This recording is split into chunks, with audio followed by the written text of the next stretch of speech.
За, опа, 축하드립니다. 축하해요.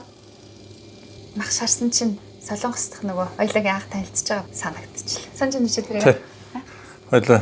Анх метроны буудлын дээр уулзаад. Би чамайг тэгтээ нөгөө эмэгтэй хүн гэж бодоод чи эрэгтэй хүн байсан шүү дээ. Манай анх чинь арбайтер ажил их гэж манай үлдэх дээр ирж ирсэн. Цагаан ажил хийсэн чинь тэгээ нэг ооги гэдэг ихчдэр очиод ажил ингээд хаагаад явсаар хагаад очисон чинь метроны буудлаар буусан чинь эрэгтэй хүмүүдээс тасаад авсан. Тэгээ ооги их чаана гэсэн чи би. Тэгээ танилцчихсан. Тэгчээд анх битэр чи анх удаа хоол идээд. Тэгээ хоёроо шууд мах шаардж ирсэн тий. Тэгээ ахан чамаг маханд оруулъя гэж. Тэгээ би за гэж. Ооги ахаа гэж тэгдэг. Тэгээд одоо танилцаад найзлаад тэгээ гэр одоод удаагүй бахад нэр хаач яддаг. Анаа унш дандаа нөгөө өхрийн тухай ном уншдаг байсан. Тэг өхрийн ном уншдаг байж байгаа. Тэр хоёр мөнгө оруулах гээд Солонгос ирсэн болохоор байнга ажиллана. Мөнгөө одоо энэ чинь ч. Тэгээд хадгалж маш их хийдэг. Ажлаа тэгээд мөнгөө цааш нь хадгалаад тэгээд аваад идэв.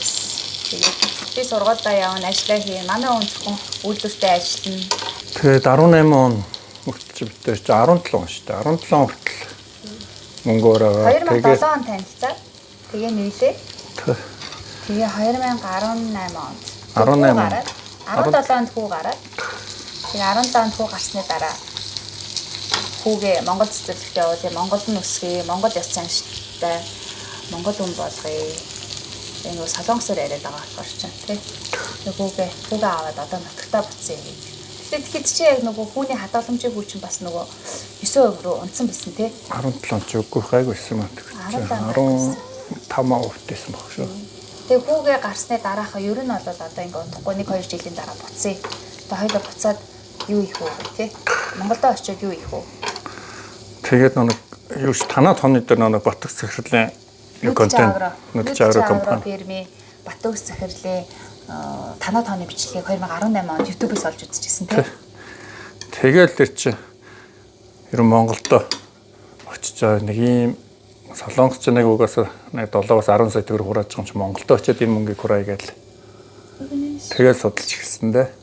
Судлаад урд номын нэг уншижсэн болохоор дээр яг нөгөө мөнгө хураагаад хадгаламжнаасаа нэг 10 сая төгрөг цалингаа хааж байгаа ш хоёлаа ажиллаа хийж байгаа. Тэгээд хадгаламжнаасаа нэг 10 сая төгрөг авчихсан байсан болвол хоёлаа тийм та одоо очие хоёлаа хоёр бизнесээ эрхлэе. Гэхдээ хоёр бизнес эрхлэхээс чинь нөгөө хүний анхан шатны хэрэглээ.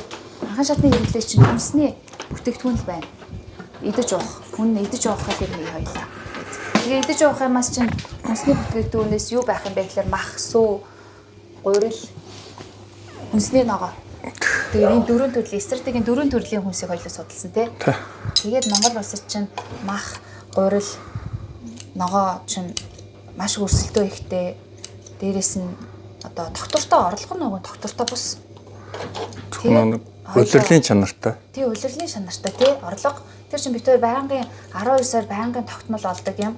Тэгээд хоёул сүү судлаад үтсэн чинь сүүний зах зээл чинь хоосон байхгүй Монголын зах зээл. Тэгэхээр энэ салбар ерөнхийдөө хөнгөн байна. Ямар ч өрсөлдөөн байхгүй. Өөртөө сайн хийх юм бол их мөнгө хурааж чадна тий. Ямар ч байсан хоёлаа Монголдо очиод за сүүний салбар руу оръё. Үнэ сая хөдөө амьдрий. Тэгэхээр чин одоо өнөөдрийн Солонгост орж байгаа орлогоос хоёлаа багтаа 2-3 нугалах ёстой. Хамгийн багтаа цэвэр орлого. Тэгээ шийдчихсэн тий. Тэгээд одоо тэгэхээр 4 жил 5 дахь жил руу орчихно да. Тийм 4 жил гарan болоход бол одоо нөгөө бодож ийснасаа бүр Солонгост олдгоо байснасаа ахвала бүр 4-5 дахин нугалсан ашигтайгаар ажиллаж байгаа. Тэр Солонгост байгаа залуучууд маань ерөнхийдөө одоо манай найз нар ч зөндөө Солонгост байгаа ш. Тэд нар чи өөртөө одоо нэг жоох мөнгө хураацсан. Монгол дээр юу хийх вэ гэд маш их бодож байгаа. Нэг бол ирээл машин юм уу байр аваад дахиад 2-3 жил болгонгуудаа буцаад Солонгос руугаа явдаг ч юм уу те. Монголд ер нь хийх юм. Тий. Бид хоёр болохоор хоёлаа хураасан мөнгөө байр машин болохгүй, ажилд орохгүй, хоёлаа өөрсдөө юм хий. энийг илүү 3 жилийн дараа өнөөдрийн хоёлоо эхэлсэн хөрөнгөө нэг бүтэн нугалцсан. Доод нэг бүтэн нугалцсан байхаар бизнест хөрөнгө оруулалт хийгээд тэгээд сүүний салбар руу битээ шийдэж ороод хөрөнгө оруулсан тий. Одоо 20 оныг бодох юм бол одоо 24 25 онд чинь бүр гоё болсон тий. Бүх зээлүүд нөгөө битэр чи хипоктор ингээд залуу гэр бүлүүстэй ферм өгөөсөө ер нь маш их ярьдаг байсан л да. Ирснээс хойш тэгээ засгийн газраас хөдөө аж ахуйн яамнаас ерөнхийдөө энэ тал руу илүү төлхөө ерөнхийдөө ажиллаж байгаа.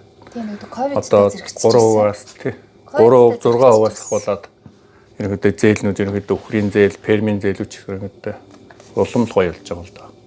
Тийм. Тэгээ нэг ковидын дараа ч нөгөө хүнс дотоодоос хүнсээ хангах чухал юм байна. Тэгэхээр л нөгөө хүнс 19 нийт төрлийн тий 19 нийт төрлийн 100 хангана гэдэг яварсан ч ерөнхийдөө чинь тий. Тийм. Хүнсний хувьсгал. Тийм хүнсний хувьсгал гэдэг. Тийм хүнсний хувьсгалаа зарлангуудаа бит хоёр аюу азтай. Тэгээд хоёлоо ковидаар бит хоёр ирэхэд чинь бүх хүмүүс ингээ нөгөө гэртээ хориод байхад чи манайх эд нөгөө бизнесээ эхлүүлээд эд өдөр болгон сүүний машин ирээ сүүгөө өгчийдэг бид нэр ингээл цаагаар ковид болсны ч баг мэдээгүй шүү дээ. Ковид ерөөсөө мэдрээгүй өнгөрчээсэн тий. Тэгээ ковид олонгууд ерөнхийлөгчийн зорилгууд гараад дотоодын хүнснүүдэд шийдээ гингүүтээ талах нарийн боовчд үйлдвэрүүдэд дэмжсэн зээлүүд гаргаад бүр фермерчдыг дэмжсэн үнэний зээл хүртэл өссөн тий. Дотоодоос үнэ авмаар байвал зээл ав. Импортын өхөр авмаар байвал бас зээл ав гэдэг ингээд тий. Одоо л бүх юм гоё болсон л да. Өөрөөсөө хийж чадхал юм бол тийм гадагшаа яваад байх одоо нэг шаардлага. Бид ч 14 15 жил гадаад байсан. Гадаад бол бас чангачтэй. Тэгээ бид ч ажил хийж сурна л да тий. 15 жил ажиллахад бол одоо тэгээ сүүлдээ нөгөө 20 эдтэй байхад бол нэг солонгосын ажил ойлуулдаг л байсан. Тэгээ сүүлдээ бол жоохон 15 жил ажиллаад байсан чинь жоохон сүүлдээ өөрсдөө ядраад тэгээ одоо нутагтаа очиж өндөр орлоготой. Залуучууд тэгээд ерөнхийдөө Монголдоо сүүний салбар, мал аж ахуй салбар ерөнхийдөө ороосоо гэж ерөнхийдөө маш их хүсэж байгаа энэ талаар дандаа зөв болж байгаа бүх юмны бид хоёр ингээд заагаа сургаад цааш дээр ерөнхийдөө явна гэж бодож байгаа. Тэгээ гадаад байгаа залуучууд нэгт ажиллаа сураад мөнгө солонгос биш тий. Тийм бүх гадаад байгаа одоо монголчууд байгаа шүү дээ. 150 мянган монголчууд болсон бэлтэй гадаад. Над дээр Америкт иржээд Канадад амьдарч байгаа ирлээ. Францад Америкт амьдарч байгаад ирсэн. Би одоо фермер хэлмээрэн сургалт авъя гэсэн хүмүүс аюул болсон тий. Солонгост амьдарч байгаад ирсэн сургалт авсан хүмүүсээс зөндөө байгаа тий. Тийм сайжнаад кластер 3 руу бас зөндөө орчихлоо. Солонгостоос. Тэгэхээр нутагтаа та жоохон эхлүүлэх бизнесийн мөнгөтэй авах юм бол одоо Монгол улстай ирээд дэмжих одоо бүр сүүгээ ингээд тушаагаад эхэлчих юм бол үйлдвэр нь эргээгээд дэмжиж хамтарч ажиллаад үйлдвэр өөрөө ахиад дэмжиж явчихна. Тэг. Тэр нь бол засгийн газраас үйлдвэрүүд нэг хөдөө аж ахуй сүүний чиглэг ялангуяа хот тойрсон одоо төвийн бүс гэхээр ч одоо Улаанбаатарыг дөрсөн радиус 100 км дотор байгаа шүү дээ. Энэ дотор хэрэгтэй сүүний аж ахуй, махны аж ахуй, дахиа, гахаа гэж бүх салбарыг л дэмжиж байгаа л да одоо. Тийм болохоор залуучууд энэ салбар руу ороосоо хотод амьдарснаас эрүүл агаарт тий хөтөөнө гараад гэр бүлээрээ хамгийн гол нь гэр бүлээрээ л ажиргалтай л амьдрах байхгүй. Өвлөлдөг бизнестэй. Өөр хүмүүсд нь өргөжлүүлээд явна. Тэгээ ер нь бол сүүний чиглэл буюу үнэ маань өөрөө нэг дахин ингээд нэг жилийн дараа дахиад өөрөөсөө бүтэн түүл гаргацдаг. Тэ? Бүтэн нэг том ингээд нугардаг салбар болол угаасаа мал аж ахуй байхгүй. Ер нь бол багада 50-аас 50% ашигтай ажиллаж байгаа шүү дээ. Тий. Хэрэг өөрөө хичээл төтөл гарган төдий чинээгээр л үржимэд хүртэнэ. Одоо манайх бол битээр ч нэг 15 үнэтэй хийж ирсэн бол өнөөдрийн байдлаар 4 жил гарan битээр 70 үнэтэй байгаа даа. Тэгээ нөгөө 90 төлөөдөө бол борлуулаад нэмэлт орлого болоод яваад байгаа. Тэгээ дээрэс нь 70-га битээр ингээд 35-35-аар хуваацсан. Отгонбаатар 35 копидод, Даваасран 35 копидод ингээд ажиллах хүчингүүд тэгээ өөрсдөө юм олон хувилж чадсан. Би ганцаараа юм хийгээ. Би ганцаараа жишээлбэл нэг ажилд орлоо гэхэд 3 сая юм уу 5-аас өвсрээд нэг 5 сая юм уу. За нөгөө оюу толгойд юм өндөр 15-10 саяын орлоготой ажлууд байгаа х тэ. Гэхдээ би ганцаараа ажиллавал сар болгоно нэг л хүний цалин авал ингээд ганцаараа хийгээл нөгөөдгөө ажилуулаад яваад байна. Тэгэхээр өөрийгөө ингээд олон копид хорчин үнэнүүд маань ажиллаа хийж лээ. Тэр нь их бай. Тэгээд залуучууд та бүхнийг энэ бизнес руу ороорой. Монголдо гэр бүлэрээ ингээд хөдөө сайхан амьдраарай л гэж уриалмаар байна да. Хамгийн гол нь одоо хотод маань 3 цаг бөглөөд гэртээ очиход 3 цаг, ажилдаа ирэхэд 3 цаг бөглөрөд байхгүй. Манай ажил бол өглөө 3 цаг ажиллаа хийгээл амарч нь орой 3 цаг хийгээл ажиллана. Амарч нь нэг юм. Тэгээд гэрээсээ гараад фермлөг ороход 3 алхахдаг шүү дээ.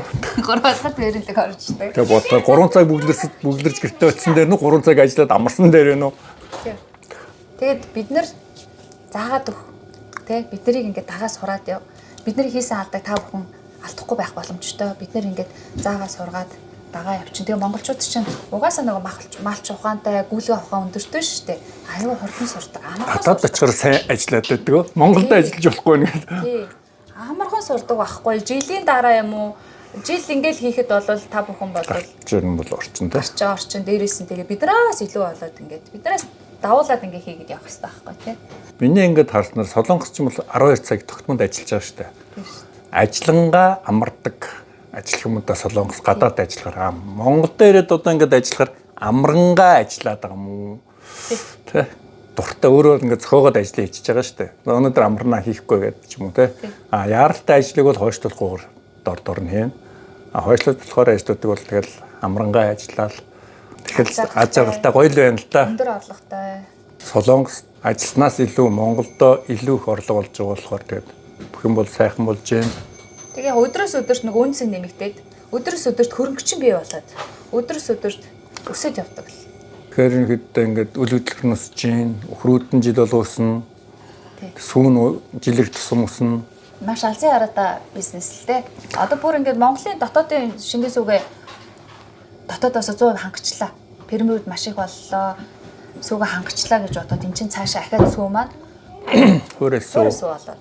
Тэгээ хөөрөөс чи ахаад гадагшаа бид нэр доллараар зарах боломжтой тий. Бүр ингээд нээж нь дотоод хангачих хэрэгтэй л дээ. За тэгээ гадаад байгаа нийт монголчуудаа манайх шиг бидрийг дагаад яг гадаад амьдрснаас илүү Монголдо бас ингэж сайхан амьдарч болно шүү. Их дураараа ямар ч визний асуудал байхгүй. хэд дахин өндөр орлоготой гэж хурж ирээд ийм манай бизнесийг судлаараа эртгнээс судалж ном сэтгүүлэр мэдээлэл цуглуулжсэн дээр шүү гэж хэлээ да. Тэгээ манай гэр бүлийн зүгээс хүүхдүүдийнхаа ирээдүйн хойч болсон хүүхдүүдтэй шингэн суу болгож ийн өглөө болгон шинэ сүү хот руугаа явуулаад хотын хүүхдүүд маань монгол хүүхдүүд маань сүү уугаад эрүүл өсөөд тэгээд бид хоёр бол маш ач холбогдолтой Монгол их орондоо баялаг бүтээгч байж чадчихээн гэд боддог бахархаж ажилладаг. Тэгээд хүүхдүүдийн төлөө өр өгөөжтэй үнцэн бүтээсэн ажил хийдэг. Ярэ илүү даваа талтай. Илүү сэтгэл тийм сайхан ад жаргалтай юм уу? Энэ ажил маань хүмүүст хэрэгтэй шүү гэдэг үтнээсээ тий. Тэгээ манай гэр бүл фермерчд болцоогоорой залуучуудаа гэж уриалж байна.